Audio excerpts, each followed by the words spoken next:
तो दोस्तों कैसे हो आप सब लोग। आशा करता हूँ आप सब लोग ठीक होंगे, सकुशल मंगल होंगे। तो दोस्तों हमने पिछली क्लास में नंबर सिस्टम को शुरू कर दिया था और उसके बेहतरीन कॉन्सेप्ट सीखना शुरू कर दिए थे, जिससे क्वेश्चन बन रहे थे यूपी टेट, सी टेट और सुपर टेट जैसे एग्जामों में। तो आज हम यूपी टेट के अगले सिलेबस को पढ़ेंगे, यही नंबर सिस्टम की कक्षा 2 को पढ़ेंगे और इसमें देखेंगे क्या सीखने को, क्या क्या बेहतरीन क्वेश्चन इससे आते हैं टॉपिक से, वो सभी टॉपिक कवर करेंगे। तो आप जल्दी से जुड़ जाइए, इस क्लास को शेयर भी कीजिए और लाइक भी कीजिए, और जो भी आपको लगे कि सर यहाँ पर मिसिंग है वो भी बता दूंगा मैं, कमेंट बॉक्स में आप लिखते जाएंगे। तो दोस्तों आज क्लास 2 को स्टार्ट करते हैं नंबर सिस्टम की। पहले तो दोस्तों क्लास 1 जिसने नहीं देखी वो क्लास 1 देखे जाके, उससे कुछ कॉन्सेप्ट रिलेटेड होंगे इस वाली कक्षा में। तो इस वाली जो क्लास है हमने पहले पढ़ा था, रिवीजन कर लें अगर पिछली क्लास जो हमने पढ़ी थी उसे, तो हमने पढ़ा था नंबर को, नंबर क्या होता है और डिजिट क्या होती है। नंबर जिसे हम संख्या कहते हैं हिंदी में, और डिजिट जिसे हम अंक कहते हैं। तो मैंने एग्जाम्पल से बताया था, जैसे कि कोई नंबर 1 लिखा है यहाँ पर, कोई नंबर 12 लिखा है, कोई नंबर 137 मान लो, कोई नंबर 195, 69 और कोई नंबर आप ऐसे मान लो। तो मैंने बताया था नंबर और डिजिट के बीच में क्या अंतर होता है। यहाँ पर देखेंगे कितने नंबर हैं, तो आप कहेंगे सर नंबर 1 है और डिजिट भी यहाँ पर 1 है। फिर मैंने बताया था एग्जाम्पल से, जैसे 12 हो गया तो इसमें कितने नंबर कितने डिजिट है, तो आप कहेंगे सर नंबर तो है ये 1 मगर इसमें डिजिट जो हैं 2 हैं। फिर ये एक नंबर लिखा है 137, तो ये भी नंबर 1 है मगर डिजिट इसमें 3 है। ऐसे भी ये नंबर पूरा 1 है, इसमें डिजिट 5 हैं।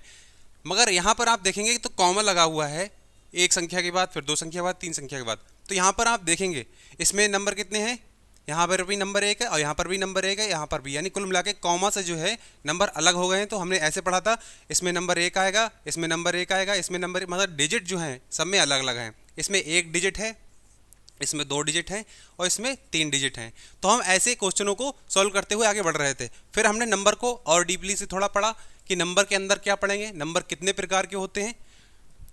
तो मैंने आपको बताया था, एक होता है आपका रेशनल नंबर और एक होता है इर्रेशनल नंबर। जिसने पिछले वाली कक्षा नहीं देखी है वो देख लिया के, एक रेशनल होता है फिर इर्रेशनल होता है। और नंबर को हमने और भी डिफाइन किया था इससे पहले। नंबर से पहले हमने बात करी थी वास्तविक और काल्पनिक संख्याओं की। मैंने कहा था एक संख्या जो होती है आपकी होती है वास्तविक, और एक संख्या होती है उसे हम कहते हैं काल्पनिक। फिर मैंने वास्तविक संख्या के अंदर बताया था आपको कि एक होती है आपकी परिमेय संख्या और एक आपकी होती है अपरिमेय संख्या। फिर इसके अंदर मैंने बताया था परिमेय संख्या जो होती है 3 प्रकार की होती है। एक होती है आपकी प्राकृतिक संख्या, एक आपकी होती है पूर्ण संख्या और एक आपकी होती है पूर्णांक। तो हम कहाँ तक पढ़ चुके थे, परिमेय संख्या और अपरिमेय संख्या से जितने भी क्वेश्चन बन रहे थे परिभाषा के सहित हमने सीख लिए थे। अब हमारा जो है आज की क्लास इससे आगे की सीखने की ओर अग्रसर होगा। तो हम आज सीखेंगे परिमेय संख्या के अंदर प्राकृतिक संख्या, पूर्ण संख्या और पूर्णांक, ये क्या होते हैं। तो दोस्तों फटाफट जुड़ जाइए क्लास से।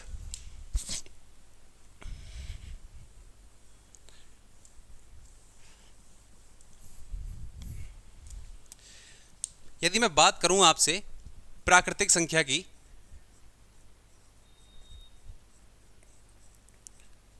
प्राकृतिक संख्या किसे कहते हैं, प्राकृतिक संख्या, इसे इंग्लिश में आप कहेंगे, क्या कहेंगे इंग्लिश में, आप कहेंगे सर इसे कहते हैं इंग्लिश में नेचुरल नंबर। हिंदी इंग्लिश दोनों में याद रखें, क्योंकि आपको कभी एग्जाम में कंफ्यूज कर सकता है। पता चले आपको नेचुरल नंबर हिंदी में भी लिख के दे दिया, आपने कभी पढ़ा भी नहीं, हिंदी में भी और इंग्लिश में भी, दोनों में याद करके चलेंगे जिससे आपका कहीं भी क्वेश्चन बने तो छूटे ना। तो नेचुरल नंबर क्या होते हैं दोस्तों, इस पर डिस्कस करेंगे। दोस्तों जितने भी ऐसे नंबर होते हैं जिससे हम किसी वस्तु की गणना कर सकते हैं या उसे गिन सकते हैं, उसे हम नेचुरल नंबर कहते हैं। कितनी भी ऐसे नंबर जिससे हम वस्तु की गणना कर सकते हैं, उसे गिन सकते हैं, सभी नेचुरल नंबर होते हैं। All counting numbers are called natural number. Counting वाली जितनी भी संख्याएं होती हैं उसे हम नेचुरल नंबर कहते हैं। फॉर एग्जाम्पल अगर मैं यहाँ पर कुछ भी बना दूँ, बॉल बना के देखूँ, यहाँ पर एक बॉल है, यहाँ पर मैंने कुछ बॉल बनाई हैं, यहाँ पर मैंने कुछ बॉलों को संग्रह बनाया है, यहाँ पर मैंने कुछ बॉल बना दी हैं। तो आप क्या कहेंगे सर? कहेंगे सर यहाँ पर कितनी बॉल हैं? तो आप कहेंगे सर यहाँ पर एक बॉल है। यहाँ पर कितनी बॉल है? तो यहाँ पर 3 गेंदें हैं। यहाँ पर कितनी गेंदें हैं? यहाँ पर 5 गेंदें हैं।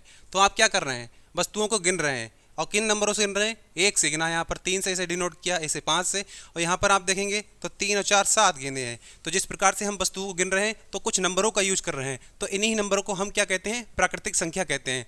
वे संख्याएं जिसे हम किसी वस्तु को गिन सकते हैं। तो ऐसी सभी संख्याएं क्या कहलाती हैं? प्राकृतिक संख्याएं कहलाती हैं। तो इसकी परिभाषा को लिखेंगे, नोट करेंगे।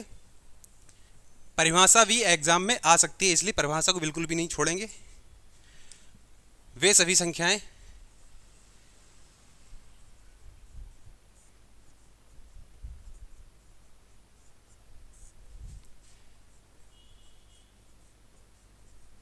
जिससे हम वस्तुओं की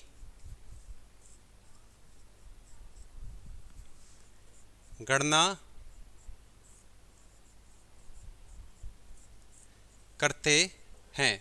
वे सभी संख्याएं जिससे हम वस्तुओं की गणना करते हैं क्या कहलाती हैं? आपकी प्राकृतिक संख्याएं कहलाती हैं। प्राकृतिक संख्याएं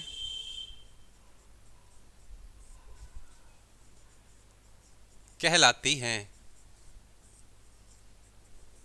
अभी आपको बहुत ही बेसिक मैथ लग रहा होगा, यहाँ पर धीरे धीरे लेवल को बढ़ाएंगे बेसिक सीखते हुए। वे सभी संख्याएं जिससे हम वस्तुओं की गणना करते हैं प्राकृतिक संख्याएं कहलाती हैं। फॉर एग्जाम्पल मैंने आपको बताया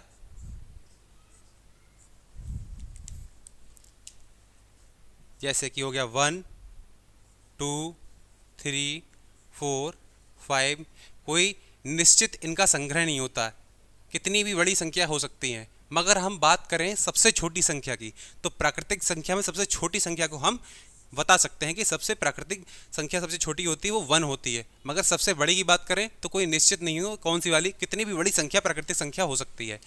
तो यहाँ पर नोट करके इतनी लिख लेंगे कि ये लिख लेंगे कि नोट करके ये लिख लेंगे कि सबसे छोटी प्राकृतिक संख्या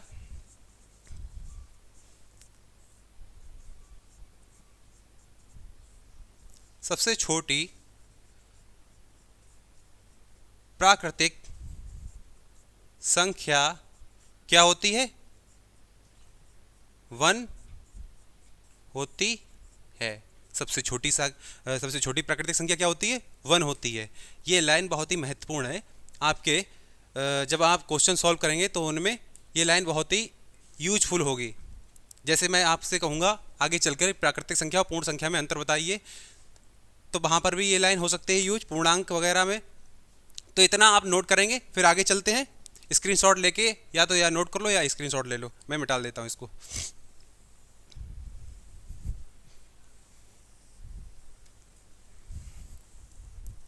फिर इसके बाद हमने संख्या जो पढ़ी थी वो पढ़ी थी पूर्ण संख्या।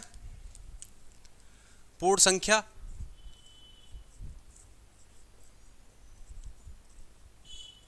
पूर्ण संख्या को क्या कहते हैं हम? Whole number. Whole number. तो पूर्ण संख्या दोस्तों क्या होती है? आपने सब कुछ पढ़ रखा होगा, बस आपका रिवीजन करवा रहा हूं मैं। पूर्ण संख्या क्या होती है? तो हमने अभी पढ़ा था कि प्राकृतिक संख्या वे संख्या होती हैं जिससे हम वस्तु की गणना कर सकते हैं जो 1 से शुरू हो जाती है। मगर पूर्ण संख्या प्राकृतिक संख्याओं को सम्मिलित करते हुए, 0 को प्राकृतिक संख्याओं में सम्मिलित करते हुए यदि हम पढ़ेंगे तो फिर जो संख्याओं का संग्रह होगा वो क्या कहलाएगा? पूर्ण संख्या कहलाएगा। हमने अभी पढ़ा था कि 1 से लेकर इनफाइनाइट तक कितनी बड़ी संख्या हमारी प्राकृतिक संख्या कहलाती है। फिर मैं बस एक संख्या इंक्लूड करूंगा, सिर्फ 0। अब मैं 0 यहाँ पर लिख देता हूँ। अब इन संख्याओं को आप पढ़ेंगे तो आप क्या कहेंगे? पूर्ण संख्या। तो परिभाषा भी यहीं से उठा के बना लेते हैं। प्राकृतिक संख्या को यदि हम शून्य के साथ पढ़ें तो क्या कहेंगे? पूर्ण संख्या उन्हें कहेंगे। या यूँ कहें कि प्राकृतिक संख्या को यदि शून्य के साथ शामिल कर लिया जाए, प्राकृतिक संख्या तथा शून्य को शामिल करके अगर पढ़ा जाए तो सभी संख्याओं को पूर्ण संख्या कहेंगे। डेफिनेशन लिख लेते हैं।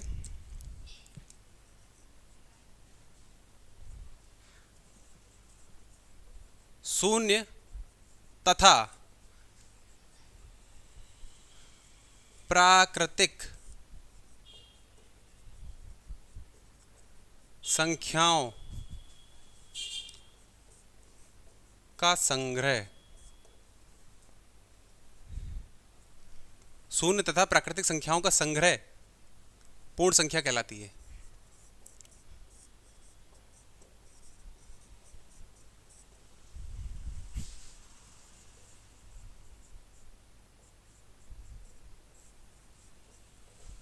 शून्य तथा प्राकृतिक संख्याओं का संग्रह पूर्ण संख्याएं कहलाती हैं। बस हमने क्या किया, जीरो को, शून्य को हमने प्राकृतिक संख्याओं में शामिल कर लिया। तो अब अंतर कितना सा हुआ, सिर्फ शून्य का अंतर हुआ। अब मैं यदि आपसे कहूं कि सभी प्राकृतिक संख्या क्या पूर्ण संख्या होती हैं, तो ये बात सही होगी कि गलत होगी? क्योंकि प्राकृतिक संख्याओं को तो हमने शामिल किया ही किया है, प्राकृतिक संख्याओं को शामिल किया ही किया है, साथ में शून्य को भी शामिल कर लिया है।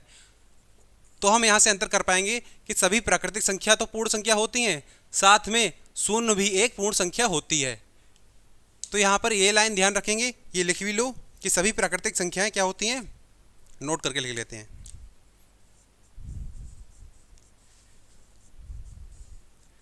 सभी प्राकृतिक संख्याएं पूर्ण संख्याएं होती हैं। मगर आप इसे उल्टा मत कर देना। अब यहाँ पर मैं कहूँ आपसे सभी पूर्ण संख्याएं प्राकृतिक संख्या होती हैं, तो ये लाइन गलत हो जाएगी। ये लाइन सही है बिल्कुल, और ये आपकी आगे क्वेश्चन में यूज हो सकती है। तो दोस्तों इतना आपने उतार लिया होगा। हमने पूर्ण संख्या को पढ़ा था। पूर्ण संख्या वे संख्या होती हैं जिसमें हम प्राकृतिक संख्या और शून्य संख्याओं को संग्रह करके पढ़ते हैं, तो सभी पूर्ण संख्या कहलाती हैं। सभी प्राकृतिक संख्या क्या होती है, पूर्ण संख्या है। ये नोट वाली लाइन थी इसमें। शून्य भी एक पूर्ण संख्या है, शून्य एक पूर्ण संख्या है। ये सब बातें ध्यान रखेंगे। अब इसको उतार लेंगे, अच्छी तरीके से नोट्स बनाएंगे और आगे बढ़ते हैं। फिर इसके अंतर्गत और क्या पढ़ते हैं।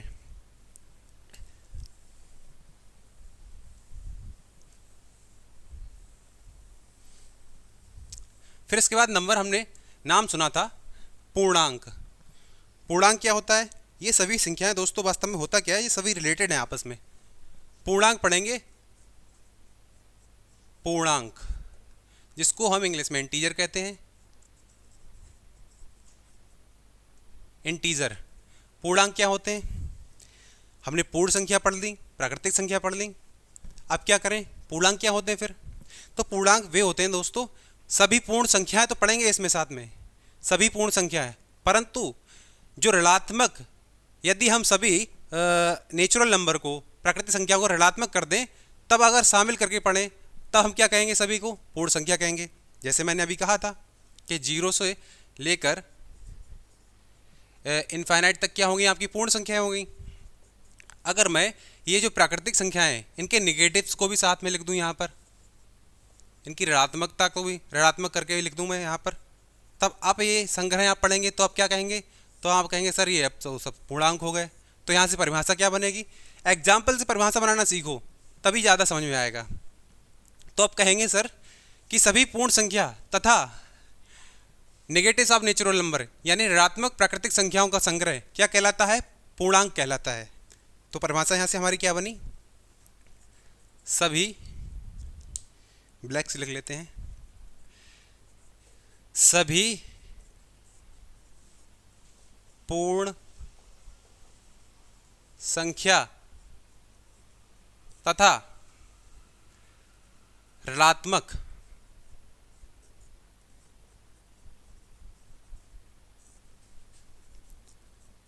प्राकृतिक संख्याओं का संग्रह।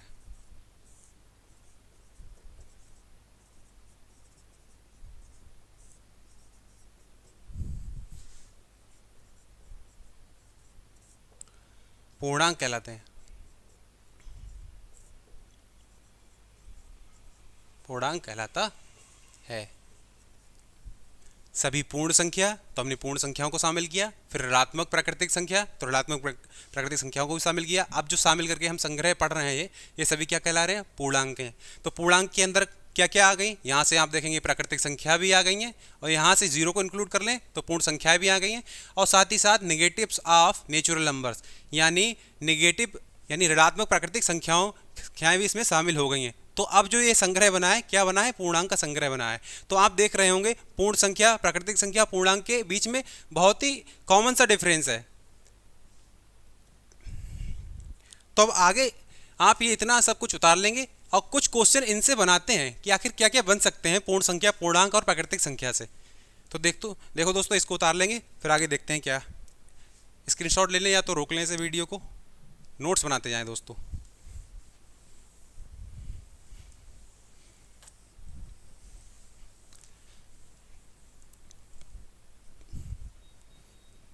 फिर कुछ यहाँ से क्वेश्चन उठाऊँ मैं, अगर कुछ लाइनें, तो आप उनमें बताएंगे कि मैं सही लिख रहा हूँ या उसमें कुछ गड़बड़ है।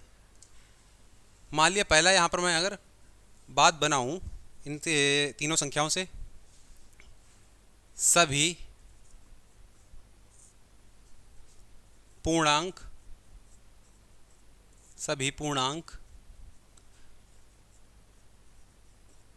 प्राकृतिक संख्या होते हैं। यदि आपने बहुत ही अच्छी तरीके से पढ़ा है अभी तक जो मैंने पढ़ाया है, तो आपके दिमाग में तुरंत कुछ ना कुछ खटक रहा होगा कि सर ये तो कुछ इसमें मिस्टेक सी लग रही है ये लाइन में। तो बस आपको वही बताना कि मिस्टेक कहाँ पर है। यदि मैं इसी लाइन को ऐसे लिख दूं कि सभी प्राकृतिक संख्या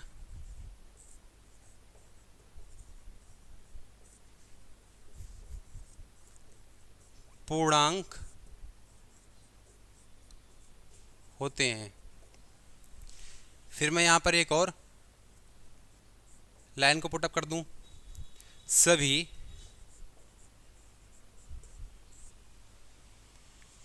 पूर्ण संख्याएं प्राकृतिक संख्या होते हैं, प्राकृतिक संख्या होती हैं।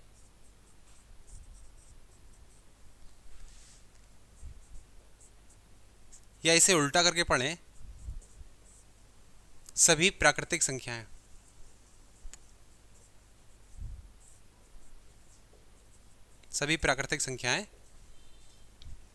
पूर्ण संख्या होती हैं। ऐसे क्वेश्चन सीटेट में आपको बहुत मिलेंगे। संख्याएं होती हैं। और भी एक लाइन लिख दूं, सभी पूर्ण संख्याएं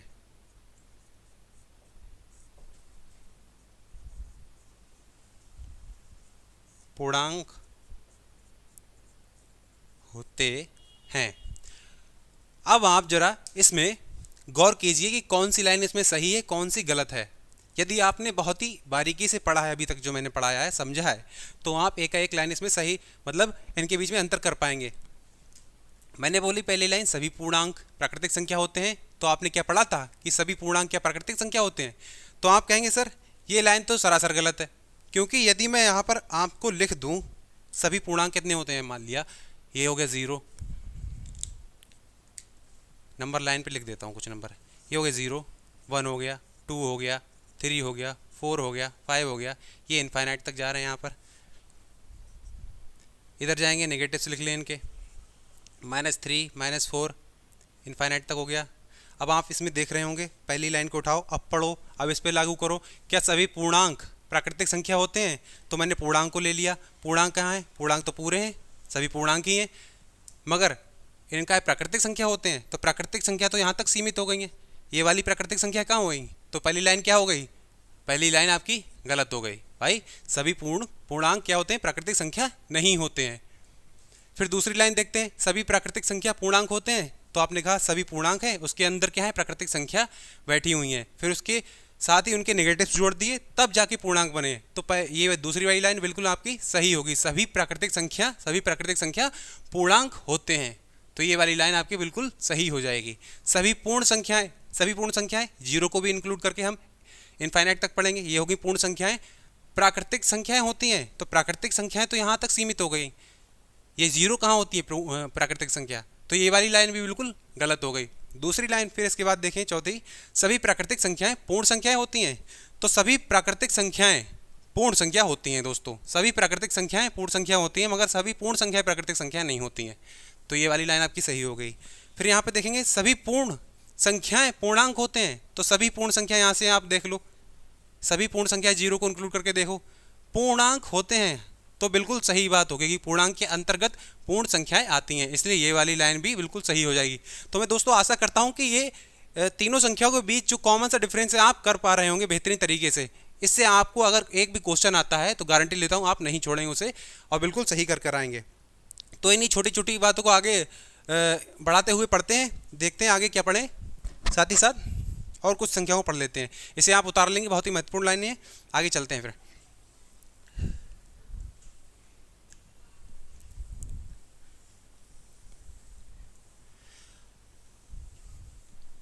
तो यहां तक आपने संख्याएं पढ़ ली होंगी। आपने फिर नाम सुना होगा सम संख्याओं का, बहुत ही इजी सी संख्याएं होती हैं सम संख्या।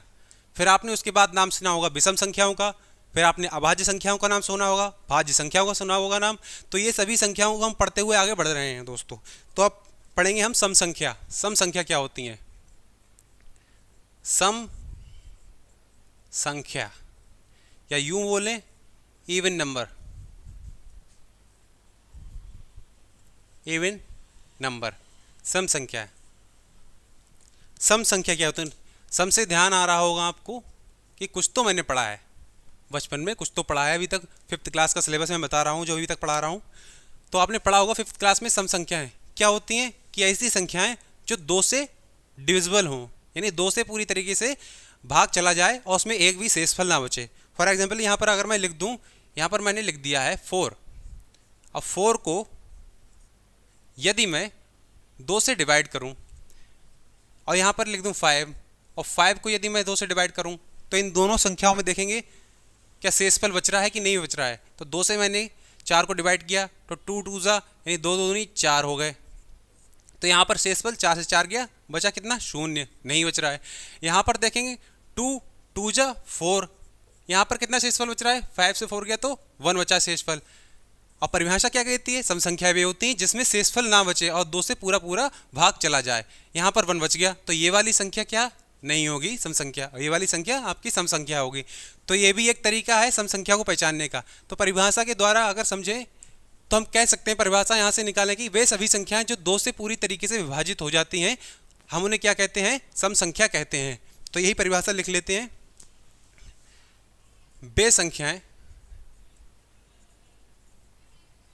वे संख्याएं जो 2 से पूर्णतः विभाजित हो जाए, पूर्णतः विभाजित हो जाएं, क्या कहलाती हैं? सम संख्याएं कहलाती हैं। सम संख्याएं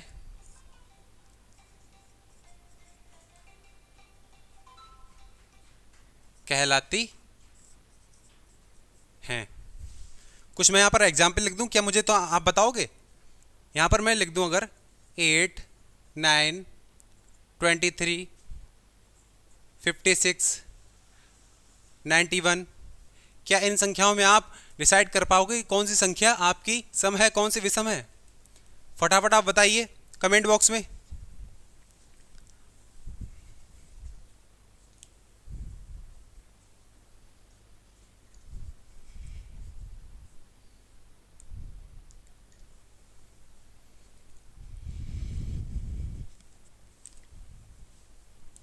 तो दोस्तों आपको मैं बता दूं, मैंने आपको बताया था वे सभी संख्याएं जो 2 से पूर्णतः विभाजित हो जाती हैं। तो सबसे पहले क्या करेंगे? 8 को उठा कर लाएंगे, 2 से डिवाइड करके देखेंगे। 9 को उठा कर लाएंगे, 2 से डिवाइड करके देखेंगे। 23 को उठा कर लाएंगे, 2 से डिवाइड करके देखेंगे। 56 को, 91 को ऐसे डिवाइड करके देखेंगे। तो यहाँ पर देख रहे होंगे 2 4 जा कितने होते हैं? 8 होते हैं। ये तो भैया 0 बच गया, ये वाली क्या है? सम संख्या आपकी हो गई है। 2 4 जा 8 होते हैं, यहाँ पर बचा 1। बचना नहीं चाहिए भैया, ये तो आपकी गलत हो गई, ये सम संख्या नहीं है। फिर हमने 23 को डिवाइड किया, 2 1 जा 2, फिर 2 1 जा 2, यहाँ पर बचा 1। तो ये वाली भी आपकी क्या है? सम संख्या नहीं है, 23 एक। 56 को उठा के देखें तो 2 2 जा 4 बचा 1 और 6 को लाए नीचे, 2 8 जा 16, तो यहाँ पर 0 बचा। फिर ये वाली भी आपकी क्या हो गई? पूर्ण सम संख्या हो गई। 91 को ऐसे ही डिवाइड करेंगे तो 91 से यदि हम 2 से भाग कर रहे होंगे तो 1 शेषफल बच रहा होगा, तो ये वाली भी नहीं है। तो बिल्कुल बेसिक से मैंने आपको बता दिया है कि कौन सी संख्या सम संख्या होती है, कौन सी संख्या सम संख्या नहीं होती है। अब हम आगे बढ़ते हैं। सम संख्या, ये तो बिल्कुल बच्चों वाली बात हो गई। अगर आप बड़ी बड़ी संख्या दे दें तो कैसे पता करेंगे कि सम संख्या है कि नहीं है। मान लिया मैंने यहां पर लिख दिया 2 3 4 5 6 7 8, ये वाली बताओ आप क्या सम संख्या है कि नहीं है। 2 9 3 6 8 2, ये वाली क्या सम संख्या है कि नहीं है। तो इन दोनों में कैसे डिसाइड करेंगे सम संख्या है नहीं। क्या हम पूरी संख्या को 2 से डिवाइड करने लग जाएंगे क्या आपके पास इतना समय है कि पूरी संख्या को डिवाइड करने लग जाओ। तो दोस्तों इतनी बात लिख लो कि वे सभी संख्याएं जो 2 से पूर्णतः विभाजित हो, सही बात है कि सम संख्या होती है, मगर बड़ी संख्याएं आ जाएं तो कैसे पता करेंगे। तो आप क्या करेंगे, सबसे अंतिम वाला अंक उठा के देखेंगे, उसको विभाजित करके देख लेंगे कि भैया विभाजित हो रहा है कि नहीं हो रहा है। तो आप पाएंगे कि यहाँ पर 8 भी 2 से पूरी तरीके से विभाजित हो जाएगा और 2 भी पूरी तरीके से विभाजित 2 से हो जाएगा। तो ये वाली भी क्या होंगी, सम संख्याएं होती हैं। यदि इसकी जगह पर अगर मैं 9 लिख दूं तो आप पाएंगे सर कि ये 9 तो है, 2 से विभाजित नहीं हो रहा, तो ये सम संख्या नहीं होती। यानी मैं कहूँ तो आपको समझाने ये जा रहा हूँ कि बड़ी भी संख्या हो तब भी आप उसका इकाई का अंक उठाकर देखेंगे, 2 से डिवाइड करके देख लेंगे, तो आप पता कर लेंगे संख्या सम संख्या है कि नहीं है। तो कुछ एग्जाम्पल लिखवा दे रहा हूँ पहले। एग्जाम्पल आपका हो गया 2 हो गया, 4 हो गया, 8 हो गया और 10 हो गया, 6 हो गया, उससे पहले यहाँ पर 6 हो गया, 10 हो गया, ये सभी क्या हैं, 2 से डिविजिबल हैं। अगर मैं लिख दूं यहाँ पर एक लाइन, वो भी लिख लूँ कि अंत में यदि इकाई का अंक, यदि इकाई का अंक 2 से विभाजित होगा किसी भी संख्या का, वह संख्या भी क्या होगी, सम संख्या होगी।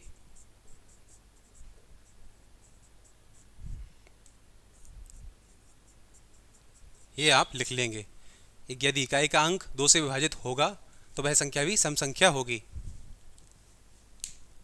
तो दोस्तों इतना आपने पढ़ लिया होगा, फिर आप इसे नोट करेंगे फटाफट, नोट करके फिर आगे चलते हैं। नोट कीजिए फटाफट।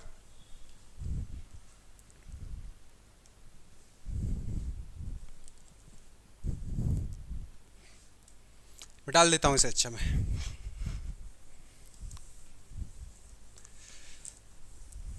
दोस्तों अभी बहुत कुछ इसमें बचा है। इसके बाद हम पढ़ते हैं विषम संख्या।